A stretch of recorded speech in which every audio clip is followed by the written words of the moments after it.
দিশার সোমা লাইফস্টাইল। আশা করি তোমরা সকলে খুব ভালো আছো আর আমিও ভালো আছি। এবং এটা ইন্ডিভিজুয়াল আমার ব্লগ চ্যানেল। হ্যাঁ, বেবি ডল এসছে। বেবি ডলের আজকে ম্যাজিক্যাল ওয়ার্ড ওপেন হবে, ওটা ও নিশ্চয়ই গান টান করবে।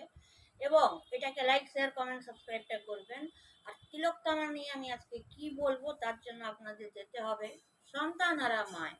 সন্তানহারা মায়ে ঢুকুন, ওখানে লাইক শেয়ার কমেন্ট সাবস্ক্রাইব করুন আর জেনে নিন আজকের নতুন আপডেট তিলোত্তমার কি কি হলো, কি হতে চলেছে বা কি হবে।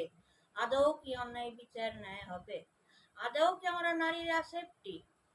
ঘরে ঘরে মারা কন্যাদের আকুল করে বসে আছে। কারোর জ্বর, যারা হোস্টেলে ওখান থেকে মারা নিয়ে চলে আসছে, যারা স্কুল সেখান থেকে বাচ্চাদের নিয়ে চলে আসছে। এই মাদের রক্ষা কে করবে? কন্যা রক্ষা কে করবে?